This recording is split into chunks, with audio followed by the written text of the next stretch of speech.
भगवान परमात्मा अर्जुनाला सांगतात की पुरुषः स परः पार्थ भक्त्या लभ्यस्त्वनन्यया यशांतस्थानी भूतानी येन सर्वमिदं ततम्.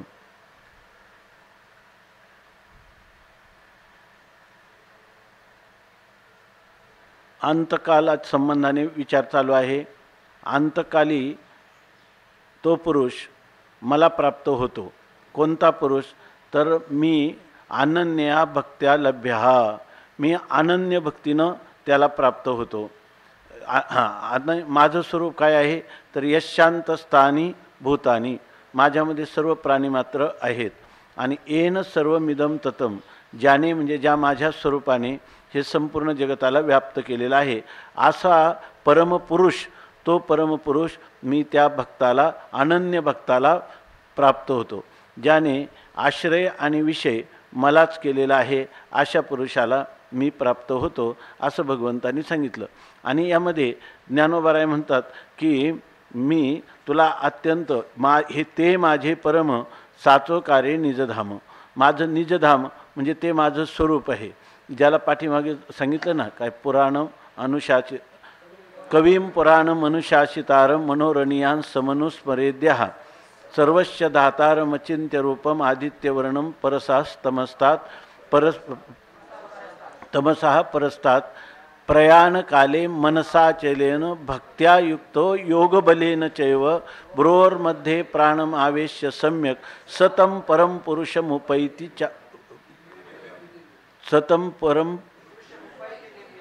सतम परम पुरुषमुपैति दिव्यम. त्या दिव्य पुरुषाला, पुरुष स्वरूपाला तो प्राप्त होतो, असं त्याचं मागं वर्णन केलं.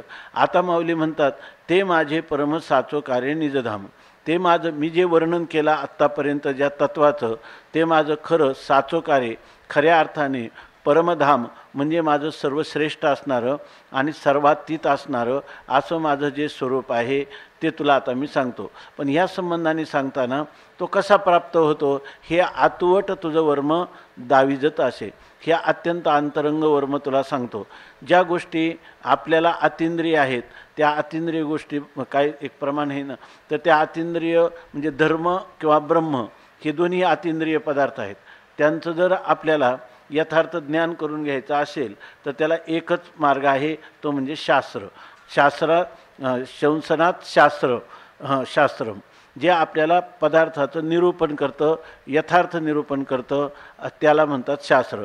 आणि त्या शास्त्राचं जे काही अत्यंत अंतरंग तात्पर्य आहे ते तुला सांगतो. काय की अशा वेळेला हा पुरुष कसा प्राप्त होतो? देह तर इथं ठेवला आणि तो ब्रह्मलोकाला प्राप्त होतो, तिथं त्याला ज्ञान होतं.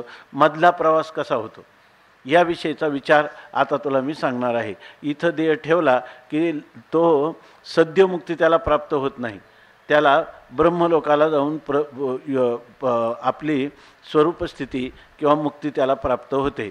तर तो प्रवास कसा आहे याविषयी वेद जे सांगतं, उपनिषद, तोच विचार या ठिकाणी भगवान परमात्मा सांगत आहे. यत्र काले त्वनावृत्ती मावृत्तींचैव योगिनः अलम वक्ष्यामि भरतर्षभ. यत्र काले त्वनावृत्तिं मावृत्तिं चैव योगिनः प्रयाता यान्ति तं कालं भरतर्षभ. यत्र काले त्वनावृत्तिं मावृत्तिं चैव योगिनः प्रयाता यान्ति तं कालं वक्ष्यामि भरतर्षभ. यत्र काले तु अनावृत्तिम आवृत्तिम च एव योगिनः प्रयाता यान्ति तं कालं वक्ष्यामि भरतर्षभ.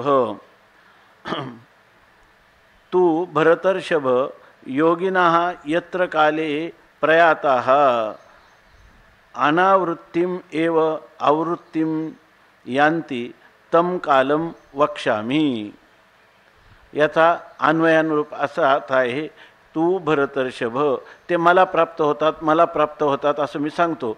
तू म्हणजे परंतु, हे भरत श्रेष्ठ म्हणजे भरत कुलामध्ये उत्पन्न झालेल्या श्रेष्ठ पुरुष म्हणून उत्पन्न झालेल्या अशा हे अर्जुना असं सांगतात की योगिनः यत्र काले प्रयातः, योगिना म्हणजे जे योगी लोक आहेत, या ठिकाणी योग शब्दाचा अर्थ आहे ज्यांनी माझं स्मरण करीत ओंकाराचं उच्चारण करत या शरीराचा परित्याग करतात असे लोक, आणि दुसरे कोण माझे परमभक्त असणारे जे लोक, आणि दुसरा योगी शब्दाचा अर्थ आहे ज्यांनी आपल्याला वेदामध्ये ज्या कर्माची जी फलं सांगितलेली आहेत त्या फलाच्या इच्छेने ज्यांनी सकाम कर्माचा अनुष्ठान केलेला आहे वेद प्रतिपादित रीतीनं, असे जे आहेत ते पण या ठिकाणी योगी आहेत. त्याचं कारण असं आहे, एक ब्रह्मलोकाला जातात आणि मुक्त होतात, आणि दुसरा योगी कोण आहे, जो सकाम कर्म करतो आणि तो चंद्रलोकाला प्राप्त होतो. म्हणजे एक आर्चिरा मार्गाने जाणार आहे आणि एक जो दुसरा आहे तो धूम्रयान मार्गाने जाणार आहे. आणि त्यामुळं हे जे योगी आहेत म्हणजे दोन योगी, एक सकाम कर्म करणारा आणि एक दुसरा जो आहे तो त्या ठिकाणी आपलं कर्म करत असताना उपासनेसहित कर्म करणारा, म्हणजे केवळ कर्मकांड करतो आणि मग तो तिथं प्राप्त होतो असं नाही, तर त्या ठिकाणी तो कर्माबरोबर माझी उपासना करतो. मामनुस्मर युध्यच, त्या ठिकाणी कर्मही करतो ते चित्तशुद्धीला लागणारं, आणि त्या कर्माचं फल त्याला ब्रह्मप्राप्ती कधी होऊ शकत नाही. ते कर्म ईश्वरार्पण बुद्धीनं, म्हणजे ईश्वराची सेवा म्हणून जर ते कर्म केला असेल तर, म्हणजे कर्म अज्ञान कालामध्ये ज्याच्या ठिकाणी कर्म आणि उपासना ह्या दोन्ही गोष्टी ज्याच्याकडं आहेत असा पुरुष, अर्थात ते निष्काम कर्म आणि निष्काम उपासना, निष्काम कर्म आणि निष्काम उपासना, आणि ती मोक्षासाठी केलेली असा जो पुरुष आहे तो पण या ठिकाणी योगी असं म्हटलेलं आहे. योग म्हणजे केवळ अष्टांग योग असा याचा इथं अर्थ नाही. आपण जर पाठीमागं ज्ञानोबरायांचं हे पाहिलं तर ज्ञानोबरायांचं असं म्हणणं आहे की या ठिकाणी हा जर योगी असला तरी तो काय भक्तीच्या भावना भरिला, आणि अगोदर काय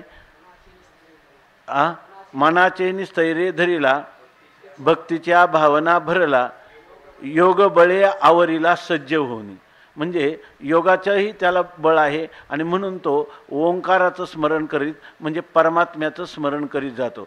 याच्यामध्ये हे जे काही 3 सूत्र आहे की तदाद्रष्टू स्वरूपे अवस्थानम, त्या द्रष्ट्याची स्वरूपामध्ये केव्हा स्थिती होते, तर या ठिकाणी हा जो पुरुष आहे या पुरुषाने नित्य निरंतर अभ्यास केलेला आहे. आणि दुसरी गोष्ट काय, योग चित्तवृत्तीचा निरोधच हा करतो असं नाही, तर या ठिकाणी याची वृत्ती तो ह्या संपूर्ण जगाचा उत्पत्ती करता, स्थिती करता, लय करता असणाऱ्या परमात्म्यामध्ये लीन करण्याचा प्रयत्नपूर्वक अभ्यास करणारा हा पुरुष आहे. हाच पुरुष ब्रह्मलोकाला जाऊ शकतो. केवळ त्या ठिकाणी ईश्वर प्रणिधानात वा असं जे सांगितलं आहे त्या म्हणजे निश्चयाने ईश्वराच्या ठिकाणी अंतकरणाच्या वृत्तीची प्रकर्षाने स्थापना करणारा हा पुरुष आहे, आणि हा परमात्म्याचा भक्त पण आहे, म्हणून तो त्या ठिकाणी ह्या ब्रह्मलोकाला जाण्याचा त्याचा अधिकार आहे. आणि हे 2 मार्ग पुढं सांगणार आहेत. हा पुरुष जो आहे तो भगवत भक्त जरी असला तरी तो कर्म करणारा आहे, आणि कर्म करणारा असला तरी तो भगवंताची भक्ती करणार आहे. असा काही वाटलं तर लगेच विचारा किंवा सांगा, कोणाचं काही ज्या प्रकारचं वाचन असेल, चिंतन असेल, श्रवण असेल तर त्याप्रमाणे सांगा. तर ह्याचा आशय एवढा झाला की इथं भगवान सांगतात की तू भरतर्षभ, हे अर्जुना योगिनः यत्र काले प्रयातः, योगी पुरुष, आता योगी पुरुषाचा अर्थ पाहिलं, यत्र काले प्रयाता, ज्या कालामध्ये ते मरण पावले असता, अनावृत्तीम आवृत्तीम च यांती, ते अनावृत्तीला म्हणजे परत पुनर्जन्माला प्राप्त होत नाहीत, आणि आवृत्तीम म्हणजे पुनरावृत्ती म्हणजे ते पुन्हा जन्माला प्राप्त होतात. असा तम कालम, अशा प्रकारचा जो काल आहे, तम वक्ष्यामी, तो तुला मी आता सांगणार आहे. यामध्ये जर कोणी पाहिलं तर बऱ्याच प्रकारच्या शंका येतील. जर कोणाला वाटल्या तर विचारा. कालच आपण थोडा विचार केला होता की बऱ्याच प्रकारे सामान्य समाजामध्ये रूढ असलेल्या ज्या संकल्पना आहे त्याला अनुसरून याच्यामध्ये भाष्यकारांनी केलेलं चिंतन आणि ज्ञानोबरायांनी केलेलं चिंतन याच्यामध्ये आपल्याला भेद दिसतो. वास्तविक तो भेद नाही, भेदाभास आहे. आपण त्याचं सामंजस्य किंवा समन्वय करण्याचा प्रयत्न करायचा, एवढा त्याचा अर्थ आहे. कारण त्याच्यामध्ये भेद असणं शक्य नाही. आणि पुन्हा जे वेदाचं जे मनोगत आहेत तेच मनोगत गीतेचं आहे आणि ते जे औपनिषदीय तत्त्वज्ञान आहे त्याच तत्त्वज्ञाना या ठिकाणी गीतेमध्ये सांगितलेलं आहे. म्हणून यामध्ये आणि त्याचं स्पष्टीकरण माऊली करतात, त्याचं स्पष्टीकरण पूज्यपाद आचार्य करतात आणि माऊली नम्रतेने भाष्यकारा ते वाट पुसतो आणि व्यासांचा मागोवा घेतो असं जेव्हा म्हणतात तेव्हा प्रस्थानत्रयीवर असणारे व्यासांची सूत्र, व्यासांची गीता आणि अपौरुषेय उपनिषद किंवा वेदांत आणि त्याचं त्यांनी केलेलं भाष्यकारांनी केलेलं भाष्य याला मी अनुसरतो असं म्हणतात. म्हणून आपण ह्या अर्थाचं सामंजस्य केलं पाहिजे. आणि या ठिकाणी सांगतात की असं जे दोन पुरुष आहे, एक आवृत्तीला आणि एक अपुनरावृत्तीला असे प्राप्त होतात. परंतु तम कालम म्हणजे या यत्र प्रयाता म्हणजे ज्या कालात मरण पावले असता ते ह्या पुनरावृत्तीला आणि अपुनरावृत्तीला म्हणजे पुनर्जन्माला आणि दुसरे पुनर्जन्माच्या अभावाला प्राप्त होतात. अशा प्रकारचा जो काल आहे, ज्या कालात त्यांनी देह ठेवल्यामुळं ते मोक्षाला प्राप्त झाले आणि एकाने ज्या कालात देह ठेवला त्यामुळं तो योगी मात्र पुनरावृत्तीला प्राप्त झाला असं सांगतात. हा पुनरावृत्तीला प्राप्त होणारा योगी हा केवळ सकाम कर्म करणारा आहे. वेद प्रतिपादित फलाच्या इच्छेने वेदाने सांगितल्याप्रमाणे वेदविहित कर्माचं सकाम अनुष्ठान करणार आहे तो पुनरावृत्तीला येतो. आणि जो ओंकाराचं उच्चारण करीत या देहाचा त्याग करतो म्हणजे ओंकाराचं लक्ष असणारा जो परमात्मा त्याचं ध्यान करीत या ठिकाणी तो देहाचा परित्याग करतो. असा जो पुरुष आहे तो पुरुष, किंवा दुसरं घ्यायचं झालं तर योग आणि भक्ती यांनी संपन्न असणारा जो पुरुष, तो पुरुष ह्या अपुनरावृत्तीला प्राप्त होतो, ब्रह्मलोकाला प्राप्त होतो. किंवा निष्काम कर्म निष्काम उपासना ही जीवनात करणारा जो पुरुष आहे परंतु मोक्षाच्या इच्छेने आणि ती उपासना अभेदाच्या भावनेने केलेली असेल, त्याच्यातही त्यांनी सांगितलं की तो काही काळामध्ये कर्म करतो आणि ज्या वेळेला त्याला विरक्ती निर्माण होत नाही तोपर्यंत त्यांनी कर्म आणि उपासना केली पाहिजे. ज्या वेळेला त्याच्या अंतःकरणात वैराग्याचा उद्भव होईल आणि भक्तिप्रेमाचा आविष्कार अत्यधिक प्रमाणात होईल त्यावेळेला त्याचं कर्म त्याला सोडावं लागत नाही, ते सुटतं आणि सुटलं तरी चालतं. असं आपण नाथ महाराजांनी केलेलं चिंतन काल पाहिलं. तेषाम कर्म कुर्वंती तिसरं कोट्या महर्षया असंही आपण समजायचं. आता हे सगळ्या समजुती लागू पडतात की नाही हे आपण नंतर पाहू किंवा त्याच्याबद्दल विचार करू. तर अशा प्रकारचे हे जे योगी आहेत ते ज्या काळामध्ये मरण पावले म्हणजे तो काळ याच्यामध्ये महत्त्वाचा आहे. त्या काळामध्ये मरण पावले तर ते मोक्षाला प्राप्त होतात आणि जर ते दुसऱ्या काळामध्ये मरण पावले तर त्या काळामध्ये ते मात्र पुन्हा जन्माला येतात. असा काळ काय आहे ते तुला मी आता सांगतो. तम वक्ष्यामी, तो मी तुला सांगणार आहे. हे भरतर्षभ म्हणजे हे भरत कुलामध्ये श्रेष्ठ असणाऱ्या अर्जुना. ऋषभ हे जो शब्द आहे ना त्याने लिहिले. ऋषभ कोणाला म्हणतात?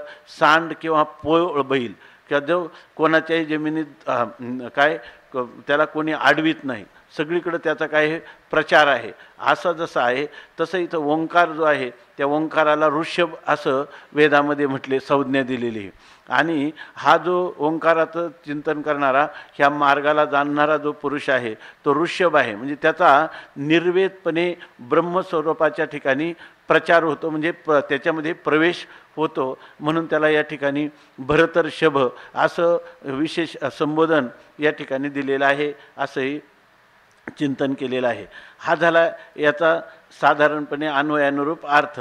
तर या ठिकाणी इथं काल सांगतो असं म्हटल्याबरोबर आपल्याला शंका येते की या ठिकाणी सांगतात की आम्ही तुम्हाला काल सांगतो, पण काल शब्दाने नेमकं काय घ्यायचं ऐक नाही असं आपल्याला वाटतं. म्हणजे त्या ठिकाणी असणारा दिवस रात्र किंवा सप्ताह, पक्ष, मास, वर्ष किंवा संवत्सर असा काल आपल्या डोळ्यापुढे येतो. तर इथं मात्र अशा प्रकाराने सांगितलेले कालम वक्ष्यामी, तो काल मी तुम्हाला सांगतो. एक गोष्ट लक्षात घ्यायची, पुढे येणारच आहे. तर इथं काल सांगतो असं म्हणतात, याचा अर्थ काल सांगण्यात तात्पर्य नाही, तर यामध्ये कालाची अभिमानी देवता घ्यायचा. काल शब्दाचा अर्थ कालाची अभिमानी देवता असा अर्थ घ्यायचा. म्हणजे ज्या वेळेला आपल्याला मरण येतं त्यावेळेला तिथं असणाऱ्या ज्या कालाच्या अभिमानी देवता असतात, त्या कालाच्या अभिमानी देवता त्या ज्याला पुनर्जन्म नाही अशा योग्याला त्या ठिकाणी क्रमाक्रमाने त्या ब्रह्मलोकापर्यंत नेतात. म्हणून त्या अभिमानी देवता सांगण्यात तात्पर्य आहे, काल सांगण्यात तात्पर्य नाही. किंवा जो धूम्रयान मार्ग आहे तर त्याच्यामध्ये ज्या देवता आहेत त्या देवता त्या जीवात्म्याला कुठपर्यंत, चंद्रलोकापर्यंत नेतात आणि तो पुनरावृत्तीला प्राप्त होतो. असं साधारणपणे सर्वांनी चिंतन करून या ठिकाणी अशा अर्थाचं प्रतिपादन केलेलं आहे. तर त्याविषयी आता ज्ञानोबा काय म्हणतात ते आपण पाहू. तेवीची अनेकेही एके प्रकारे हे जाणता आहे सोपारे, तरी देह सांडितेने अवसरे जेथ मिळती योगी. विषय काय चालला लक्षात आलं ना, नंतर तुला विचारणार आहे आम्ही. तर तेवीचे अनेकही प्रकारे, तेव्हा आणखी दुसऱ्या प्रकार आहे. हे जाणता आहे सोपारे, हे सोपारे जाणत आहे. हे अत्यंत सुलभ रीतीनं, सुगम रीतीनं आपल्याला हे जाणता येईल. म्हणजे कारण काय आहे की सुलभ रीतीनं जाणणं का आवश्यक आहे, सुलभ रीतीनं का जाणणं आहे, तर याच्यामध्ये अनेक प्रकारचं संशय जाळ अंतःकरणात असतं म्हणून. आणि त्या संशयाचं निराकरणही आपलं सहज झालं पाहिजे. तर भगवान म्हणतात की एक प्रकार आता तुम्हाला असा आम्ही सांगतो, म्हणजे एक प्रकार सांगतो, म्हणजे या ठिकाणी खरं अनेक प्रकार, म्हणजे एक आपण आतापर्यंत अंतकालाचे 5 प्रकार पाहिले.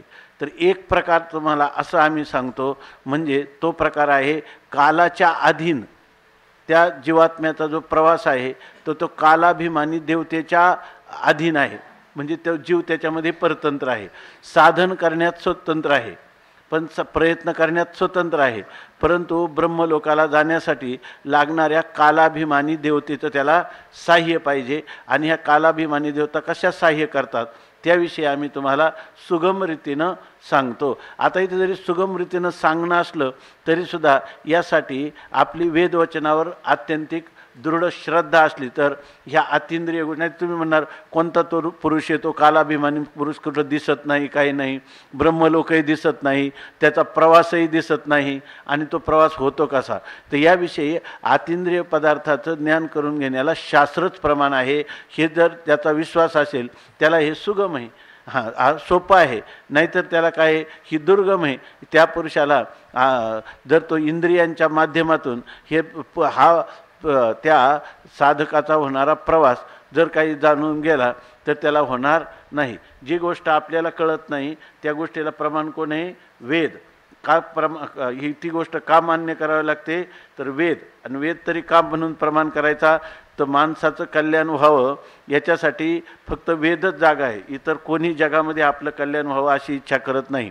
म्हणून वेद हा आपला आई आहे, वेद हा आपला बाप आहे असं माऊलीने सांगितलं. आणि आई वडिलांइतकं लेकोराचे हित वाहे माऊलीचे चित्त, आईशी कळवळ्याची जाती करी लाभाविन प्रीती, आहितापासून काढिती हित देवनी वाढविती, नाही गा श्रुती परवती माऊली जगा.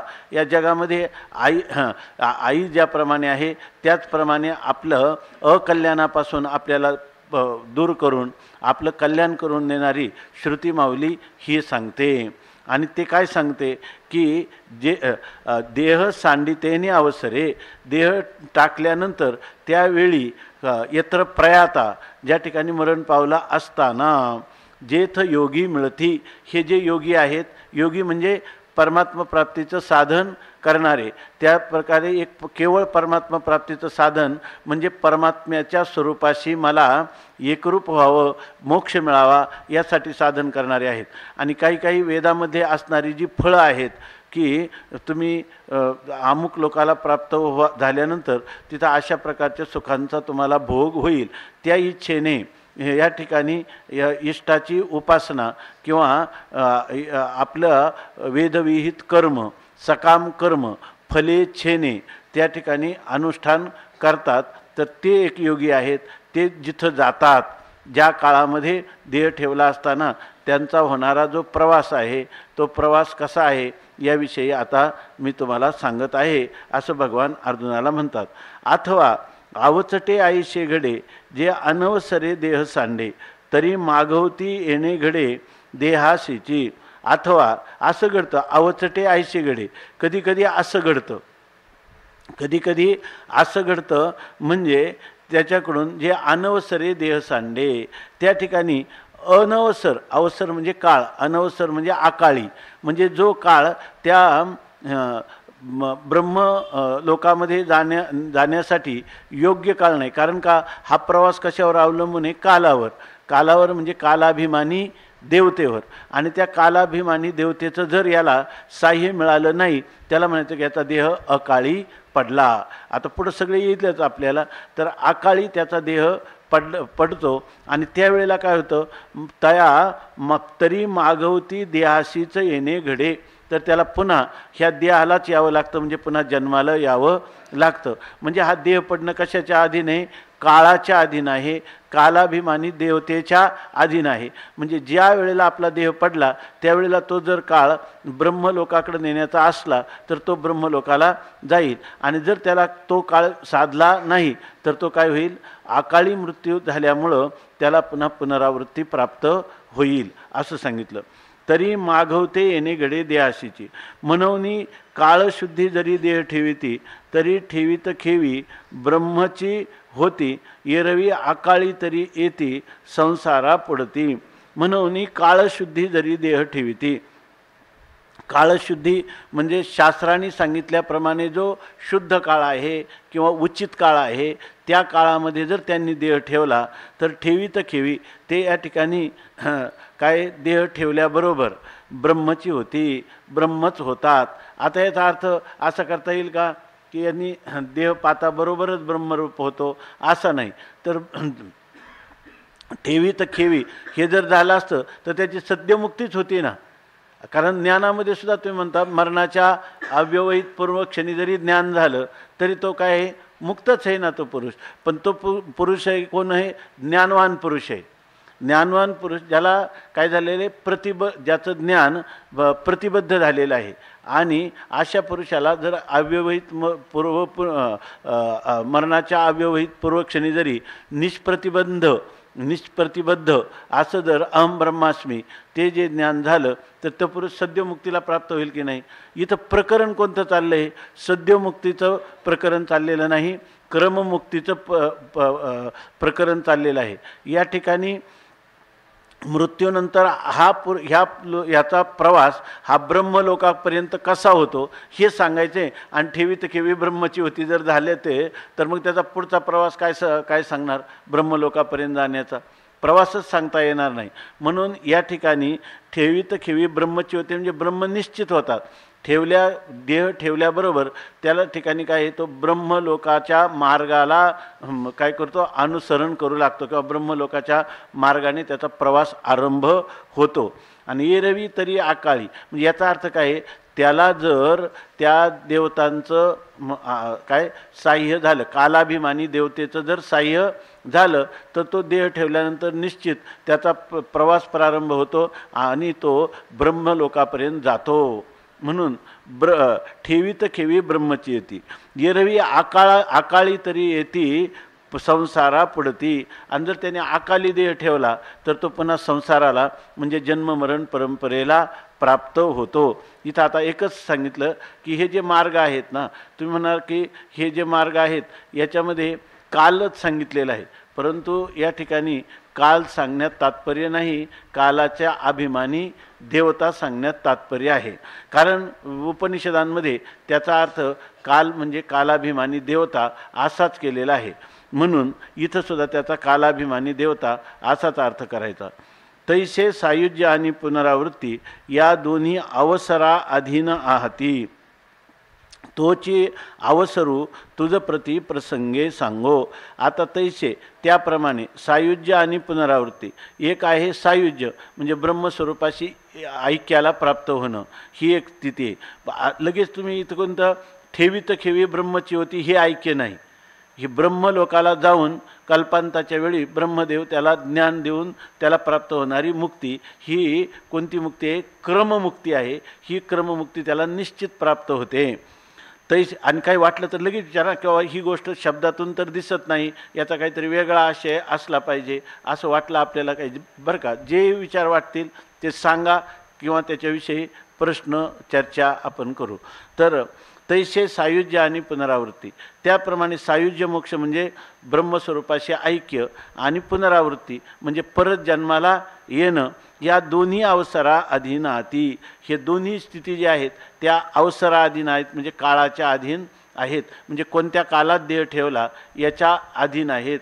म्हणजे कोणत्या कालाच्या अभिमानी देवतेचं आपल्याला ह्या मरणोत्तर प्रवास करण्यासाठी साह्य झालं हे याच्यावर अवलंबून आहेत. अवसरा अधीनाती आणि तोच अवसरू तुझं प्रति प्रसंगे सांगो. आणि तोच काय अवसर आहे, तीच काय वेळ आहे, ती तुम्हाला आम्ही प्रसंग आला म्हणून सांगतो. कारण काय आतापर्यंत भगवंतांनी सांगितलं की यम प्राप्यन निवर्तन्ते तद्धाम परमम मम, किंवा पुरुषास परपार्थ भक्त्या लभ्यस्तो अनन्या. अनन्य भक्ती केलेली आहे, दुसऱ्या आश्रयांचा त्याग करून केवळ परमात्म्यालाच विषय करून परमात्म्यालाच आश्रय करून भक्ती केलेली आहे, किंवा मोक्षासाठी योगाची साधना केलेली आहे, किंवा भक्ती समन्वित योगाचा अनुष्ठान केलेलं आहे, किंवा भक्ती समन्वित कर्माचं अनुष्ठान केलेलं आहे. आणि ते कशासाठी केलेलं आहे? मुक्तीसाठी केलेलं आहे. आणि असा असणारा जो पुरुष आहे त्याला त्या कालाभिमानी देवतेंचा आवश्यकता आहे. तो स्वतंत्र रीतीने त्याचा प्रवास हा ब्रह्मलोकापर्यंत होऊ शकत नाही. म्हणून ह्या दोन्ही गती ज्या आहेत त्या कोणाच्या अधीन आहेत? पुनर्जन्मही आणि ब्रह्मलोक प्राप्तीही आणि क्रममुक्तीही ही अवसरा अधीन आहाती. तो कोणता अवसर? म्हणजे त्या कालाभिमानी देवतेचं साह्य झाले. तुम्ही म्हणाल असं काही याच्यामध्ये सरळ काळ लिहिलेला आहे, पण काळ जरी लिहिलेला असला तरी याच्यामध्ये जर एखादा मनुष्य दिवसा मरण पावला, समजा ज्याने आयुष्यभर आपल्याला मुक्ती प्राप्त होण्यासाठी आयुष्यभर साधन केले आणि असा जर पुरुष आहे, तो पूर्णपणे त्यांनी निर्दुष्ट रीतीनं कर्माचरण केलेलं आहे, उपासना केलेली आहे, योगाचा अनुष्ठान केलेलं आहे, आणि असा पुरुष जर समजा दिवसा मरण पावण्याऐवजी रात्री मरण पावला, तो दक्षिणायनात मरण पावला, तर अशा वेळेला त्या पुरुषाची गती काय होणार?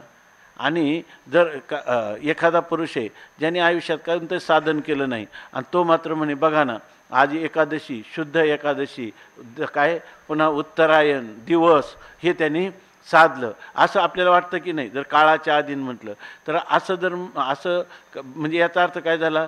केवळ काळाच्या अधीन त्याचं गती झाली. तर असं तर कधीच, कारण काय मूळ आत्मा जो आहे तो कालाचा कधीही कालाच्या कालपरतंत्र नाही. आणि मुक्ती कशी आहे? कालपरतंत्र, बरोबर की नाही? आता जर तुम्हाला ही मुक्ती प्राप्त झाली आणि केवळ कालाच्या अधीन, याचा अर्थ ती काय झाली? कालाने परतंत्र झाली की नाही मुक्ती? खरी मुक्ती जी आहे ती कालाने तरी परतंत्र आहे का? कालाच्या अधिष्ठात्री देवतेने तरी परतंत्र आहे का? नाही. आयशी मुक्ती असे सहज ते आता परिसहू तुझ, जे तू ज्ञानांबुज द्विरे फुकी. तू ज्ञानांबुज ज्ञानरूपी कमलावरचा भ्रमर आहे म्हणून तुला हे सांगितलं. इथं हा ज्ञानांबुज दुरेफे का उपासनांबुज दुरेफे?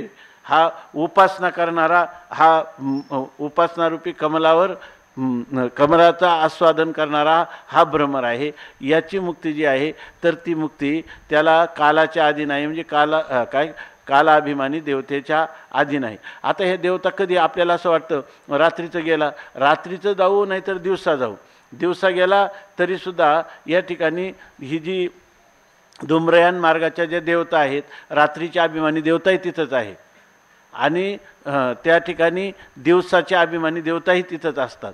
जरी म्हणजे याचा अर्थ ज्या आपलं ब्रह्मप्राप्तीची साधना करणारा जो पुरुष आहे तो जरी रात्री गेला, अमावस्याला गेला, तरी त्या कालाची अभिमानी देवता त्याला त्या मार्गाने घेऊन जातात. याच्यासाठी काय प्रमाण, तर इथंच पुढे ज्या अर्थी सांगितले, नैते श्रुती पार्थ जानन योगी मय्यती कश्चन. येते श्रुती द्विवचन आहे की नाही, म्हणजे हे दोन मार्ग आहेत आणि हे दोन्ही जे मार्ग आहेत हे दोन्ही मार्ग कसे आहेत, तर नैते श्रुती पार्थ जानन योगी मुह्यती कश्चन.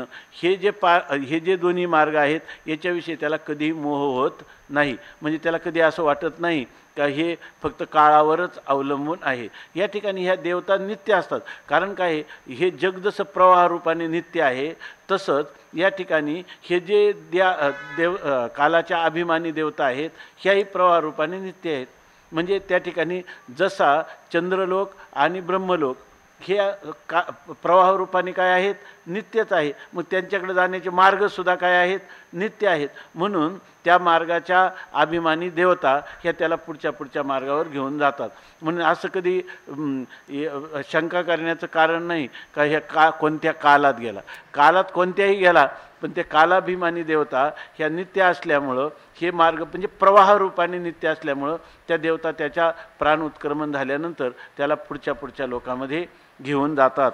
म्हणून सांगतात की तैसे सायुज्य आणि पुनरावृत्ती या दोन्ही अवसरा अधीन हाती. अवसरा म्हणजे कालाच्या अधीन, कालाच्या अधीन म्हणजे कालाधिष्ठात्री किंवा कालाभिमानी देवतेच्या अधीन आहे. आणि तोची अवसरू तुझ प्रति प्रसंगे सांगू. आणि तोच अवसर म्हणजे तोच काल किंवा त्या कालाभिमानी देवतांच्या रूपाने त्या जीवाचा मरणोत्तर प्रवास कसा होतो हे आम्ही तुला प्रसंगच आलाय तर आता त्याचं सांगतो. प्रसंग म्हणजे काय सांगता,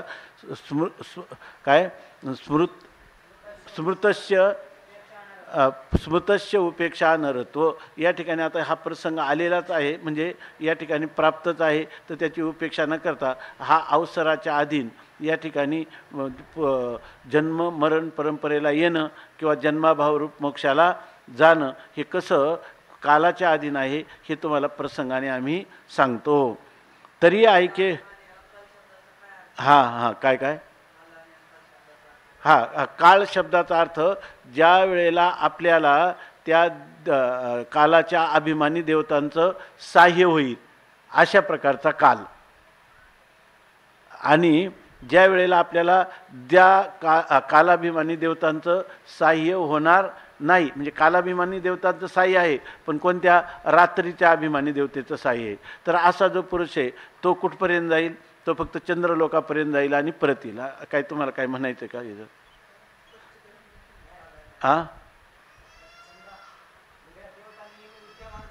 हो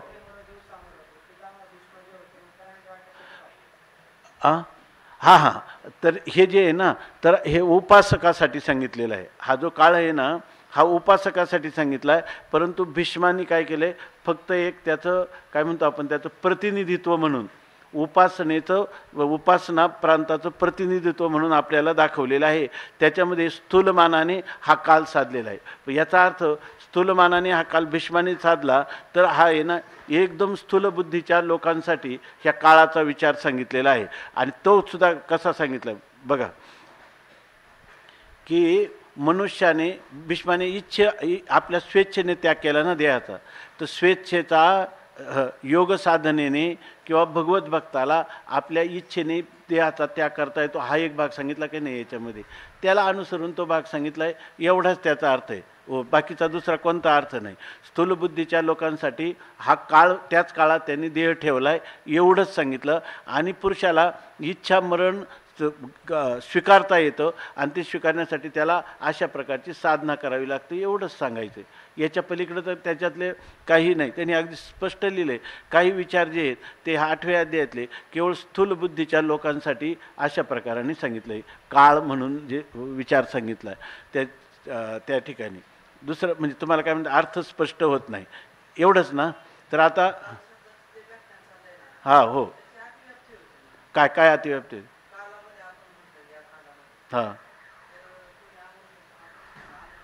हो हो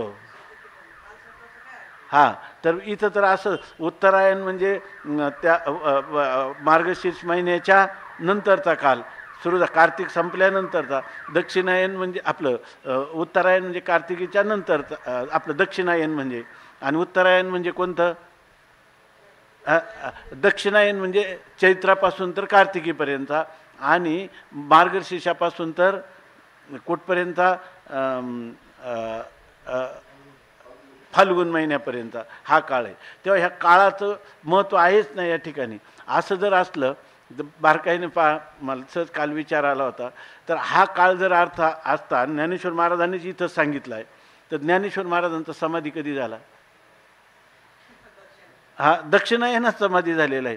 तुकाराम महाराजांचं निर्याण कधी झालेलं आहे? उत्तरायणात झालेलं आहे. तुकाराम महाराजांचं निर्याण कुठे झालं आहे? उत्तरायणात झालेलं आहे. कारण फाल्गुन आहे की नाही, याचा अर्थ ह्या कालाला जर महत्त्व असतं तर सगळ्यांनी काय केला असता? हाच काल साधला असता. याचं उदाहरण अपवादात्मक कोणाचं आहे? भीष्माचं आहे. आणि ते उपासकाचं प्रतिनिधित्व करणारं म्हणून हे उदाहरण आहे. आणि त्याची सिद्धी काय होते की साधक इच्छा योगी किंवा भक्त हा स्वेच्छेने मरण स्वीकारू शकतो. योगी पण आणि भक्त पण जाऊ शकतो. तर त्यांना त्या कालामध्ये स्वातंत्र्य आहे.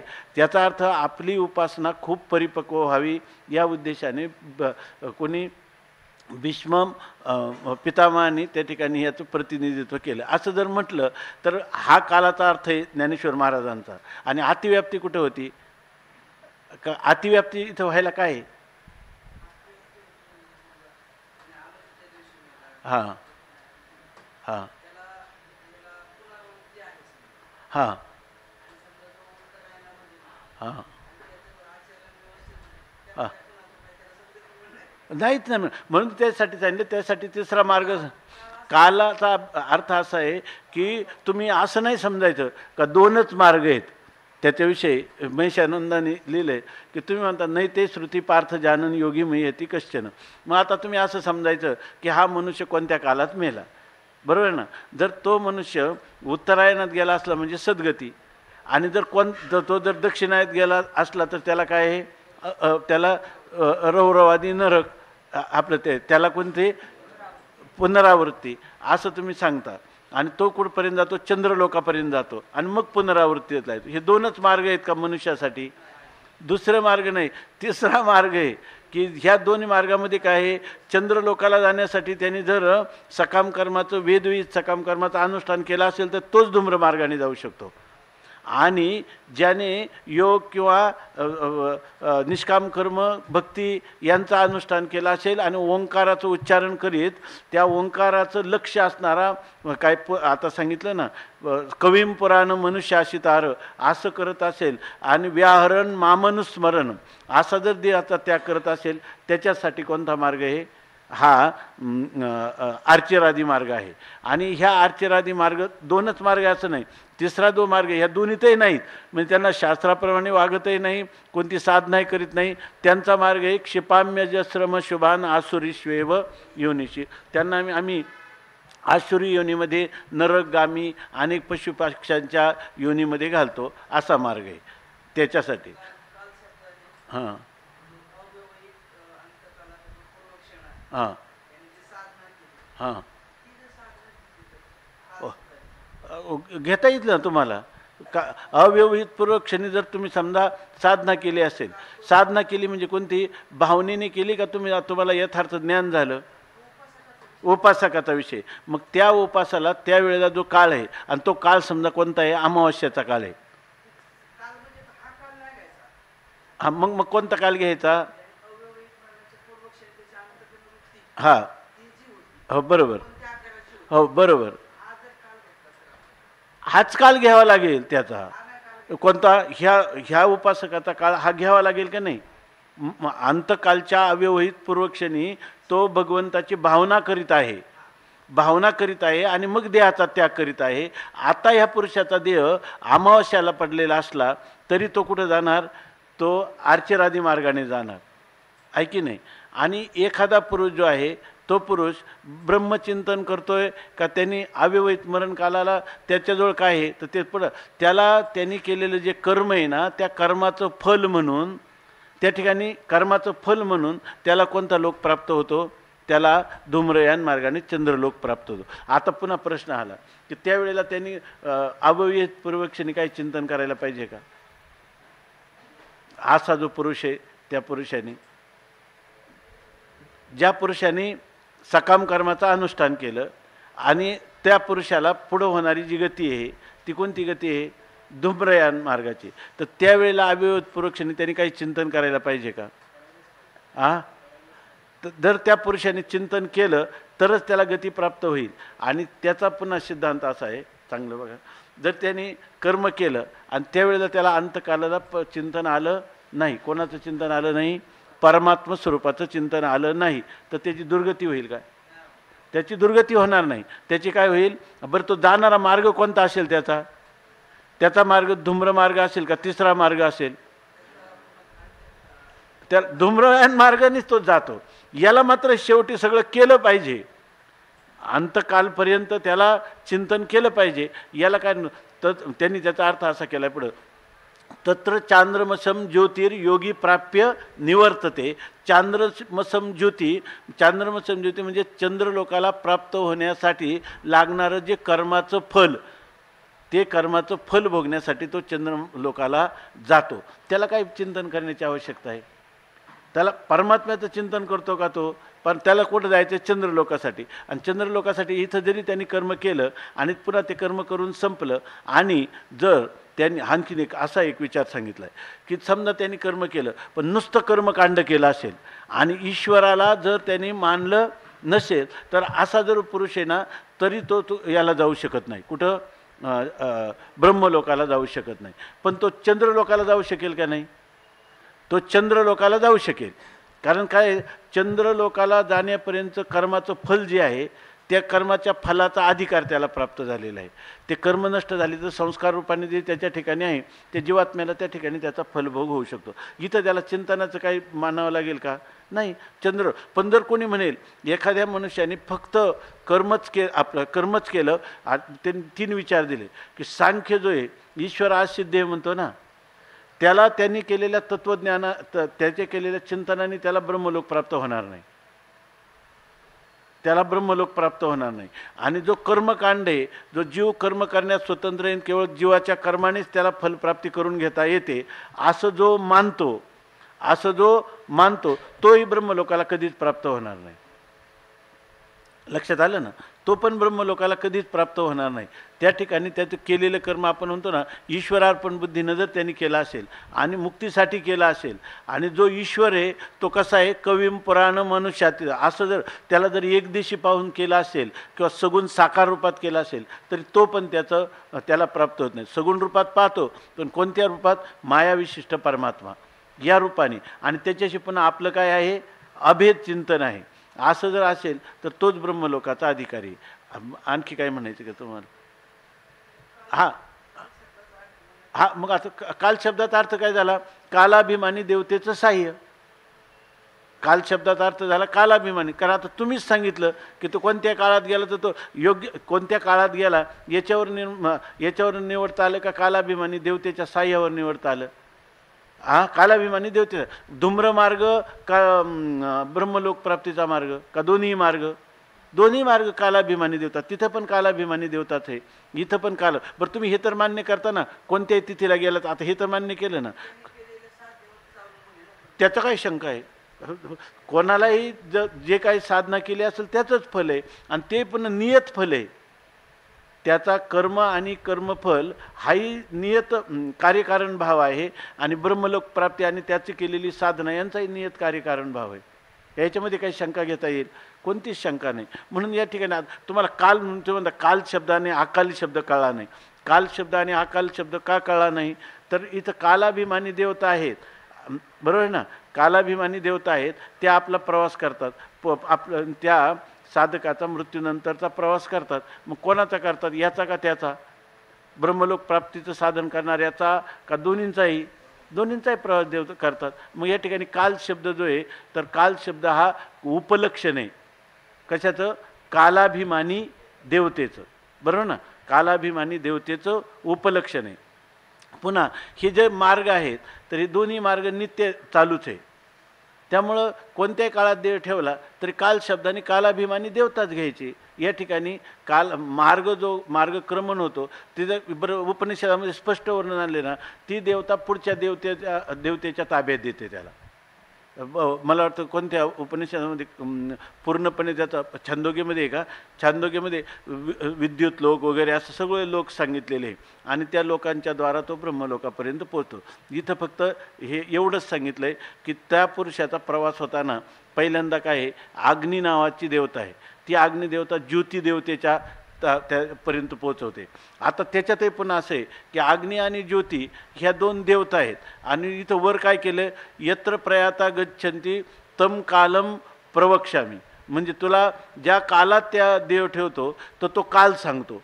आणि काल सांगायचं तर मग आता कालाचा अभिमानी देवता सांगायला पाहिजे ना. तर तिथं सुरू काय केलंय, अग्निर्ज्योतिरह शुक्ल, अग्नी आणि ज्योती अगोदर सांगितलं देवता, आहे की नाही, अग्नी आणि ज्योती.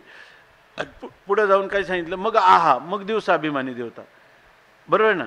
जर अग्नी आणि ज्योती ह्या देवता असतील तर पुढे तिथं सुद्धा काय आहे, आहा म्हणजे दिवस, म्हणजे दिवसाची अभिमानी देवता, हेच आपल्याला घ्यावं लागेल. आता पुन्हा दुसरं शंका येते, कालाचं महत्त्व सांगितलंय आणि कालाचं महत्त्व सांगताना अग्नी आणि ज्योती ह्या तर देवता कशाला सांगितल्या, कालाच्याच सांगायला पाहिजे होत्या, आहे की नाही. यांना अग्नी आणि ज्योती ह्या तर देवता आहेत आणि संवत्सर किंवा आयन हा काय आहे, काल आहे, मग कालाबद्दलच बोलायला पाहिजे होतं. तर याचा अर्थ असा आहे का मुख्य कालाभिमानी देवतेबरोबरच कालाभिमानी देवतेविषयी सांगायचं आहे. त्यांनी सहज उदाहरण दिलं, त्याला काय म्हणते, छत्रीणा न्याय काय आहे ना तो, हा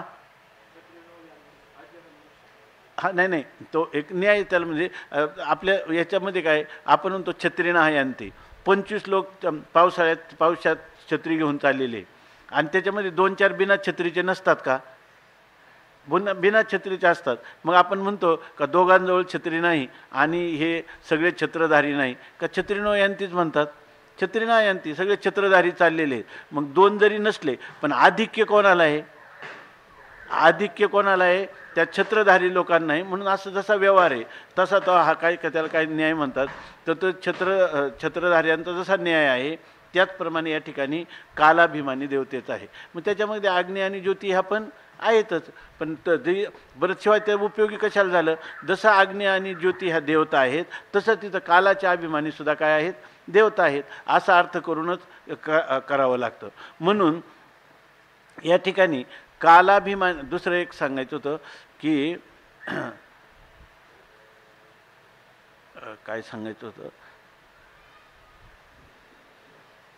ठीक आहे. आता या ठिकाणी ह्या छत्रधारींप्रमाणे न्यायाने या ठिकाणी अग्नी आणि ज्योती ह्या देवता आल्या की नाही. मग ह्या देवता आल्या तर अग्नी देवता ज्योती देवतेकडे पोचवती, ती त्याच्याकडे दिवस आहा म्हणजे दिवसा अभिमानी देवताकडे पोचवती, ती त्याच्याकडून कशाकडे पोचवते, अग्निरह शुक्लहा शुक्ल पक्षाभिमानी देवतेकडे पोचवती, ती त्याच्यापासून मासाभिमानी, तिथून आयन अभिमानी देवता, तिथून संवत्सर अभिमानी देवता, अशा प्रकारचा त्याचा प्रवास ब्रह्मलोकापर्यंत होतो, अशा प्रकाराने सांगितलं. तुम्हाला अजून म्हणजे काळ शब्दाने पुन्हा शंका तशीच आहे का, काय शंका आहे तुम्हाला सांगा पण. हे दिसल कशाला, हे आतिंद्रिय सांगितलेलं परोक्षच तुम्हाला कळणार, दिसणार नाहीच. हे वर्णन तुम्हाला तत्वमसी महावाक्याने जसं यात साक्षात अपरोक्षात कळेल असं याचं वर्णन होणार आहे का कधी. हे तुम्हाला जे कळेल दिसेल हे वेदांतातली चर्चा आहे का, ही परोक्ष ज्ञानातली चर्चा आहे, परोक्ष ज्ञानाची चर्चा आहे. असं म्हणणं म्हणजे आपण भ्रम करून घेणे की उपासनेतले विषय आपल्याला दिसावेत, उपासनेतले दिवस ज्या दिवशी दिसतील ते फलरूपाने ज्ञान होऊन तुम्ही विधेय कैवल्याला प्राप्त व्हाल, बरोबर आहे की नाही. उपासनेचं किंवा इथं जर तुम्हाला पाहिजे असेल तर अंतकरणाची शुद्धी, स्थिरता अशी फलं ती फलं तुम्हाला मिळतील. पण या विषयीचा प्रवास कोणता चालला आहे, ते लोक म्हणतात ना मेल्या वाचून स्वर्ग दिसत नाही. मेल्या वाचून जर स्वर्ग दिसत नसेल तर तुम्हाला इथं मेल्यानंतरचा प्रवास हा परोक्ष कळेल का अपरोक्ष होईल. याला दिसण्याची इच्छा करणं म्हणजे भ्रम आहे, हा प्रवास दिसणं म्हणजे काय, अतिंद्रिय पदार्थाचं वेदाने सांगितलेलं हे वर्णन आहे. हे तुम्ही सांगा, जसं तत्त्वज्ञानावर जर मनुष्याला अनुभूती आली तर त्याला पुन्हा काय स्वतः परता उत्थान होतं का? तसं या ठिकाणी अशा प्रकारची अनुभूती येईल का त्याला, हे सांगणं का हे भगवंताचं सांगणं. भगवानसुद्धा म्हणतात हे आपुलेनी तोंडे बोलती वेद. हे सुद्धा कोण सांगतंय? वेद सांगतात. आणि त्या वेदाचाच अनुवाद या ठिकाणी भगवान सांगतात का दुसरं काय सांगतात? वेदाचा जो विचार आहे तो सांगतात. याच्यामध्ये फक्त उलट आपल्याला हे सहाय्य करतात, अरे काल शब्दाने स्थूल काल घेऊ नका, कालाभिमानी देवता घ्या, असं भाष्यकार आपल्याला समजावून सांगतात. किंवा ज्ञानोबा सुद्धा आता याच अर्थाचं आपल्याला ग्रहण केलं तरच आपल्याला अर्थ लागेल. आताच खरी गोष्ट आहे की नाही, जर ह्यांनी अपेक्षित असलं, ज्यांना संजीवन समाधी घेता येते त्यांनी हा काळ साधला नसता का? त्यांनी उत्तर, याचा अर्थ ज्ञानोबरायांना हा अर्थ जर अपेक्षित असता तर कोणी निवृत्तीनाथ महाराजांची समाधी जो झाली ती नंतरच झाली नाही, त्यांची आधी झाली. मला वाटतं मुक्ताबाईंचा जो झाला तो कसा झाला? वैशाखामध्ये झाला, बरोबर नाही का? मुक्ताबाईंचा वैशाखामध्ये झाला. याचा सोपान काकांचा कुठं झाला? पौषामध्ये ना, मार्गशीर्षामध्ये झाला. हे जे गोष्टी आहेत जे स्वतः आपल्या देहाचं त्याग करण्याची ज्यांना पूर्णपणे सामर्थ्य आहे, त्यांनी हा काळ जर अपेक्षित असता, देवताभिमानी आपलं कालाभिमानी देवता अपेक्षित नसत्या तर हा विचार सांगितला असता का? आणि इथं आलेला काळ जर आपण त्यांचा घेतला तर असं काळ मानता येईल का आपल्याला? केवळ काल मानता येईल का? कारण काय आहे, त्यांनी आणखीन एक लिहिले, हा जो प्रवास केला जातो त्या प्रवासामध्ये कोणत्याही प्रवास का इथं जे सूक्ष्म शरीर आहे, हे सूक्ष्म शरीर जड आहे का चेतन आहे? जड आहे, ऐक ना. याचा प्रवास करण्यासाठी कोणत्या तरी चेतनाचं साह्य असल्याशिवाय हा पुढचा प्रवास होईल का? म्हणून कालाभिमानी देवतेंची केलेली कल्पना आहे. कालाभिमानी ही याला नेऊन तिथं त्याला नाही का चालता यायचं? त्याला चालता यायला पाहिजे ना, पण त्याला चालता येत नाही, कारण ते काय आहे? जड आहे. म्हणून त्या ठिकाणी त्याचा जो प्रवास आहे तो प्रवास ह्या देवता जे त्याला सहाय्य करतात असं सांगितलेलं आहे. आता तुम्ही म्हणाल मग चिदाभास नाही का त्याच्यामध्ये? चिदाभास आहे, पण आम्ही चिदाभासाला काय म्हणत नाही? जड म्हणत नाही, एवढाच अर्थ आहे. चिदाभासाला आम्ही फक्त जड म्हणत नाही, याचा अर्थ तो पूर्णपणे चैतन्यासारखा चेतन आहे असं आमचं म्हणणं आहे का त्याचं?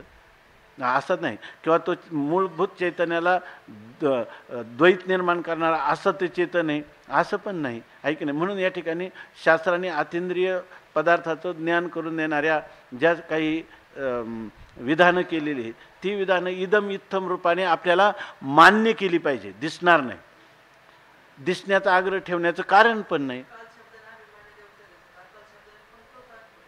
काय? हो हो, अगदी. अकाली देव ठेवला तर त्याला कालाभिमानी देवतेचंच साह्य होतं. पण कोणत्या कालाभिमानी देवतेचं साह्य होतं? जे चंद्रलोकापर्यंत नेणाऱ्या देवता आहेत त्यांचं साह्य होतं. हा हा हा, ते म्हणतात काल. काल शब्दाचा अर्थ योग्य काल आणि अकाल शब्दाचा काल अर्थ काय आहे? अयोग्य काल. अयोग्य काल, बरोबर ना? अयोग्य काल म्हणजे कोणता? ब्रह्मलोक प्राप्तीसाठी लागणारा योग्य काल. आणि ह्या तो धूम्र मार्ग जरी असला तर ते अकाली आहे, म्हणजे ब्रह्मलोकाला प्राप्त होईल अशा प्रकारचा तो उचित काल नाही, एवढाच अर्थ घ्यायचा. काल आणि अकाली ह्या शब्द दोन वेगवेगळे अर्थ घ्यायचं. म्हणजे त्यांनी अनवसरे देह मांडे असं लिहिलं ना. अनवसरे म्हणजे अकाली. अकाली म्हणजे अशा प्रकारचा त्याचा देह पडला की ज्या कालामध्ये त्याला फक्त धूम्रयान पंथातल्या देवतेंचंच साह्य होऊ शकतं. रात्री अभिमानी किंवा काय धूमो रात्रीस तथा नाही, हां, कृष्ण पक्ष किंवा दक्षिणायन अशाच प्रकारच्या पक्षाचं त्याला साह्य होतं, म्हणून त्याला अकाली. हे सगळं सांगायचं म्हणजे त्याला अकाली म्हटलं म्हणजे कोणतं? फक्त एकाला काली का म्हणलं का योग्य काल आहे. अनवसरे अकाली अनुचित काल का म्हटलं की तो ब्रह्मलोकाला जाऊ शकत नाही, तो पुनरावृत्तीला प्राप्त होतो, म्हणून त्याला अकाल अशा शब्दाचा प्रयोग केला. याच्या पलीकडे काय दुसरं काय वाटतं का? हां हां, योग्य काल म्हणजे त्या योग्य कालाच्या अभिमानी देवतेचं साह्य न होण्याचा काल का? निश्चित काल ह्या शब्दाचा अर्थ आहे कालाभिमानी देवता. आणि दुसरा अर्थ भाष्यकारांनी पण केला आणि ज्ञानोबरायांनी पण. ज्ञानोबरायांनी तो मुख्य अर्थ जणू काय सांगितला, कोणता? काल हा मुख्य, ह्याच्यामध्ये हा एक मुख्य भाग आहे की इथं तर ज्ञानेश्वर महाराजांनी कालाभिमानी असं कुठंच उल्लेख नाही. आणि उलट आपल्याला मी मगाच सांगितलं होतं की अगोदर शंका यायला अशी जागा आहे. कोणती जागा आहे की भाष्यकारांनी कालाभिमानी देवता सांगितल्या आणि ज्ञानेश्वर महाराजांनी कालाभिमानी देवताच सांगितल्या नाही. ज्ञानोबरायांनी फक्त हा काल सांगितला आहे. जर याच्यात दिसतं का तुम्हाला कुठेतरी?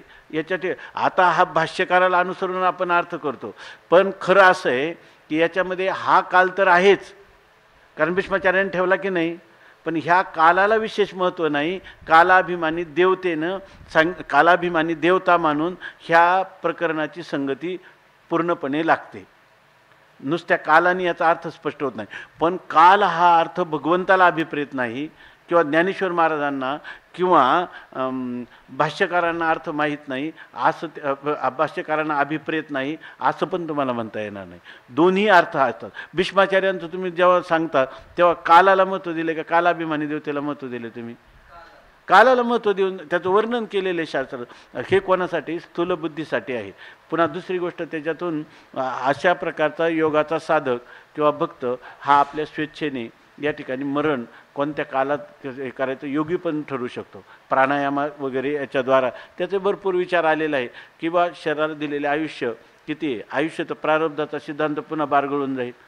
परंतु ते काय करतात की आयुष्य म्हणजे काय, जन्मल्यापासून मरेपर्यंत जेवढे श्वासोश्वास असतात ते जेव्हा संपतील तेव्हा आयुष्य संपतं. त्याचं असं नाही की अगोदर आणि नंतर. ते श्वासोश्वास जेव्हा संपतील, समजा तुम्हाला आजार आहेत, व्याधी आहे, तुम्हाला जास्त श्वासोश्वास चालले, आयुष्य कमी होत जातं याच्यामध्ये. आणि योगी पुरुष जे ते आपल्या इच्छेने प्राणायामामध्ये त्याचा श्वासाचा अंतर वाढून अधिक जातं असं पण वर्णन केलेलं आहे. एक श्रीधरी टीका आहे, त्याच्यामध्ये त्यांनी भरपूर श्रीधरी टीकेचं चिंतन केलं आहे एका महात्म्याने, 3 खंडात आहे. तर त्याच्यामध्ये हे चिंतन पण त्यांनी लिहिलेलं आहे. असू द्या. आता ह्याच्यामध्ये काय आहे की हे काल शब्द जे आहे तर याचे दोन्ही अर्थ आहेत. कोणते अर्थ आहे? कालाभिमानी देवता हा पण अर्थ आहे आणि काल पण अर्थ आहे. काल अर्थ फार उपेक्षणीयच आहे किंवा कालाभिमानी देवता ह्या घ्यायच्याच नाही असं म्हणणंच नाही. आणि कोणाचं म्हणणं नाही? शास्त्रकारांचंच हे म्हणणं नाही. आणि एक तर आहेच आहे, पण इथं कालाभिमानी देवता हा अर्थ घेतला तर याचं सगळ्याचं चिंतन व्यवस्थित रीतीनं होतं असं त्याचा अर्थ आहे. तुम्हाला जर आग्रह असेल कोणता, हा पण दुराग्रह होईल की कालच अर्थ घ्या आणि कालाभिमानी देवताच घ्या असा असा कोणताही आग्रह असेल तर हा काय होईल? दुराग्रह होईल. कारण याच्यामध्ये दोन्ही गोष्टी सांगितलेल्या आहेत. कोणत्या? कालाचं पण सांगितलं. त्याला तुम्हाला उदाहरण भीष्माचं आहे की नाही? त्यांचा काल कोणता आहे? कालाभिमानी देवतेचं वर्णन केले का साक्षात त्या कालात त्यांनी देह ठेवलेला आहे उत्तरायणात, का उत्तरायणापर्यंत वाट पाहिली की नाही? आहे ही गोष्ट. त्यासाठी उपासकांना तो एक आदर्श आहे. चांगल्या काळामध्ये देह ठेवला त्यांनी असं सांगितलं. आपण म्हणतो की नाही इच्छा मरणे भीष्म म्हणतो, एवढं. याच्या पलीकडं काय आहे? आता याच्यामध्ये काल आणि कालाभिमानी देवता हे दोन्ही अर्थ घेतले. दोन्ही अर्थ म्हणजे कोणत्या?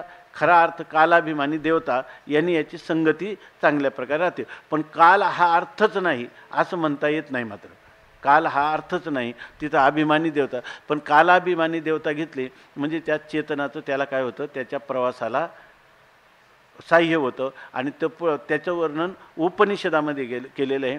त्याला अनुसरून हे सांगितलेलं आहे. याच्या पलीकडं काही वाटत नाही.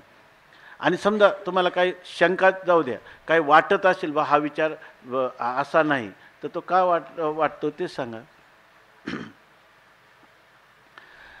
तैसे सायुज्य आणि पुनरावृत्ती या दोन्ही अवसरा अधीनाती तोची अवसरू तुझ प्रति प्रसंग सांगो. आता बघा, तरी ऐकेगा सुभटा पातलिया मरणाचा माझी वाटा पाचही आपुल्यालिया वाटा निगती अंती म्हणतात. तरी ऐकेगा सुबटा, हे सुबटा शूरयोद्ध्या असणाऱ्या अर्जुना ऐक, मरणाचा माजीवटा पातलिया. त्या ठिकाणी मरणाचा एक प्रकारचा माजीवटा म्हणजे कैफ, धुंदी किंवा त्याला काय म्हणतो उन्मत्तता त्याला जर प्राप्त झाली मरणाच्या वेळेला, तर मरणाच्या वेळेला काय होईल? तर त्यांनी सांगितलं ना की काय, भूताची उमटे खडाडता, एरवी आयुष्याचे सूत्र विघडता, भूतांची उमटे खडाडता. मरणाच्या वेळेला ह्या पाचही भूतामध्ये खडाडता उमटे म्हणजे खळबळ माजते. जसा एखादा मनुष्य त्या ठिकाणी एखादी मद्यपानादी केल्यामुळं जशी त्याला एखादी नशा येते, धुंद येते, त्याप्रमाणे ह्या मरणाच्या वेळेला पाचही आपलालिया वाटा अंती निगती, अंतकाळामध्ये ते पाचीच्या पाचीही आपापल्या वाटेने निघतात. म्हणजे त्या जे भूत एकत्र आलेले त्यांचं विघटन व्हायला सुरू होतं.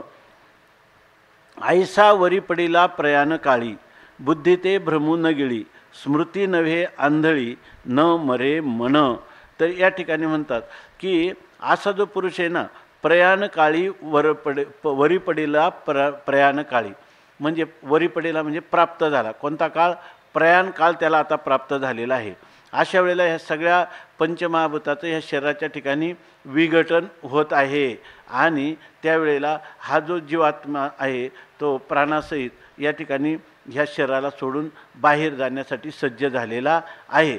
अशा पुरुष, परंतु जो पुरुष ज्यांनी आयुष्यभर परमात्म्याचं चिंतन केलं आणि अंतकाळातही परमात्म्याचं स्मरण करीत देहाचा परित्याग करण्याची इच्छा करणारा, प्रयत्न करणारा असा जो पुरुष आहे त्याची स्थिती काय होते त्यावेळेला? जसं इतरांची तर स्थिती अशी होते का दुसऱ्याचं मरण पाहिलं तरी न मरतयाची ही चित्ता काय युगांतू नव्हे, न मरणाऱ्याचा चित्तात देखील काय होतं, प्रलय काळ ओढवल्यासारखं दुःख होतं. मग ज्याच्या शरीरातून हे प्राण जाणार तर त्याला किती दुःख होत असेल. परंतु हा जो पुरुष आहे त्याला मात्र वरी पडिला प्रयाण काळी, बुद्धी ते भ्रमू न गिळी, त्याला त्याची जी बुद्धी आहे त्या बुद्धीला भ्रम गिळून शकत नाही. म्हणजे त्याच्या बुद्धीमध्ये जे काही आयुष्यभर केल्यामुळं जी धारणा झालेली आहे त्या धारणेमध्ये कधी भ्रम होत नाही. भ्रम तिला न गिळी, गिळंकृत करीत नाही. म्हणजे त्याची बुद्धी जी आहे ना ती बुद्धी टवटवीत राहते. म्हणजे ती बुद्धी जी आहे ती भ्रमाला प्राप्त होत नाही. त्याला त्या मरताना काहीतरी अन्यथा ज्ञान होत नाही. आणि स्मृती नव्हे आंधळी, आणि त्याने जे आयुष्यभर स्मरण केलेलं असल्यामुळं त्याला स्मृती कधी आंधळी होत नाही. म्हणजे त्याचं भगवत स्मरण सुटत नाही. बुद्धीची जी धारणा परमात्म्याची केली ती धारणेमध्ये कधी भ्रम निर्माण होत नाही. आणि न मरे मन, आणि मनाची जी प्रबल संकल्पशक्ती आहे ते मनही मरत नाही. नाम त्याची मनाची संकल्पशक्ती, बुद्धीची ज्ञानशक्ती आणि काय त्याला म्हणतो आपण अकाट्य अशा प्रकारची जी स्मृती, जी स्मृती विस्मरणामध्ये पर्यवसित होत नाही. असंच ना, ह्या तीन गोष्टी त्याच्या राहतात मरताना. तो सावध असतो.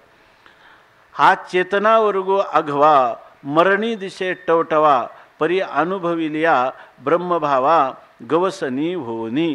आणि असा जो पुरुष आहे त्याचा आघवा चेतना वर्ग, त्याचा असणारा सगळा चेतना वर्ग म्हणजे प्राणसमुदाय, म्हणजे त्याचे सगळे असणारे प्राण, अपान, व्यान, उदान, समान हे सगळे पाचही वायू जे आहेत ते शरीरामध्ये व्यवस्थित रीतीनं आपापल्या स्थानात आपापलं कार्य करीत राहतात. अर्थात आहे योगाचाही त्याचा अभ्यास आहे, प्राणायामादिकाचा त्याने अभ्यास केलेला आहे.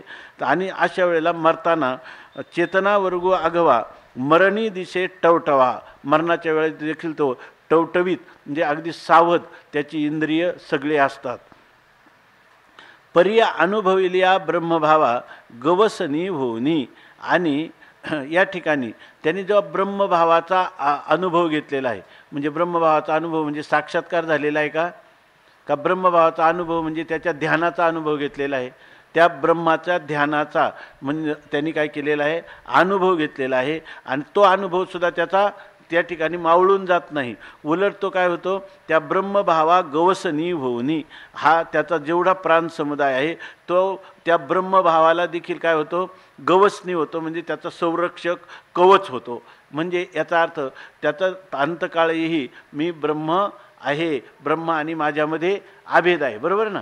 अशा प्रकारचं जे परमात्म्याचं अभेद चिंतन आहे त्या अभेद चिंतन किंवा त्याची जी धारणा किंवा त्याच्या संबंधाने असणारं ध्यान, ते ध्यान जसंच्या तसं त्याचं चालू राहतं. उलट काय म्हणतात की अशा प्रकारचा ज्या ब्रह्मभाव त्याचा अनुभवला, म्हणजे आयुष्यभर त्यांनी जी धारणा केली त्या धारणेला, ती धारणा जी आहे ती या ब्रह्मभावाला काय होते, गवसनी होते. म्हणजे ते त्याचं ब्रह्मचिंतन सुटत नाही. आणि वेळ कोणती आहे, अंतकालाची, मरणाची वेळ प्राप्त झालेली आहे. आयसा सावध हा समवाहो आणि निर्वाण वेरी निर्वाहो हे तरीच घडे जरी सावावो अग्नीचा अथी. हां, आयसा सावध हा समवाव. समवाव म्हणजे समुदाय, म्हणजे इंद्रिय, मन, बुद्धी हे सगळी जी आहेत ही सगळीच कशी आहेत? सावध आहेत, टवटवीत आहेत, आपापलं कार्य योग्य रीतीनं करत आहेत. त्याच्यामध्ये विकलता वैकल्य कोणतंही प्राप्त झालेलं नाही. आणि हे कुठपर्यंत टिकवतात? निर्वाण वेरही जरी निर्वाह. निर्वाण म्हणजे मरेपर्यंत याचा निर्वाह म्हणजे याचं टिकणं असतं, म्हणजे मरेपर्यंत त्याची सावधानता असते. आणि हे तरीच घडी. आता म्हणतात हे सगळं कधी घडतं? जरी अग्नीचा सावावो अथी, जर त्याला अग्नीचं साह्य असलं तर. म्हणजे या ठिकाणी काय आहे? जर त्याला अग्नीचं साह्य असेल म्हणजे अग्निदेवतेचं साह्य असेल तर अशा पुरुषाला हे शेवटी साधू शकतं. जर अग्निदेवतेचं साह्य त्याला त्यावेळेस झालं नाही तर त्याच्या प्राण, मन, बुद्धी किंवा स्मृतिशक्ती या सगळ्यात काय होतील? त्याच्या ठिकाणी मावळून जातील, त्याला काही सुचणार नाही. परंतु इथं हे महत्त्वाचं सांगतात, माऊलींनी जे मागं सांगितलं ना, हे आतुवट तुझं वर्म दाविजत असे. कोणतं? माझे परम साचो कार्य निजधाम. ते माझं जे परम निजधाम आहे त्याला ते कशा रीतीनं जातात? तो प्रवासाचा मार्ग आता सांगायला सुरुवात केली माऊलींनी, की आयसा सावध हा समवावो. ह्या सगळ्या इंद्रियादिकांचा समुदाय हा इतका सावध म्हणजे तत्पर असतो, दक्ष असतो. आणि निर्वाण वेरी निर्वाह हा टिकतो कुठपर्यंत? अगदी त्याच्या शेवटचा श्वास बाहेर पडेपर्यंत त्या ठिकाणी तो टिकतोही. आणि हे घडतं कधी? तर त्या ठिकाणी त्याला त्या अधिष्ठात्री देवतांचं साह्य पाहिजे. तर त्याच्यातली पहिली देवता कोणती? तर ते सांगतात हे तरीच घडे जरी अग्नीचा सावावो अथी. जर अग्निदेवतेचं साह्य असलं तरच ही गोष्ट घडू शकते. याचा अर्थ काय आहे? त्या ठिकाणी त्याला असं जर त्यांना शेवटपर्यंत अग्निदेवतेचं साह्य लागतं शेवटच्या क्षणाला. पहा वारेने का उदके जे दिव्याचे दिवेपण झाके ते असतीच काय देखे दिठी आपली.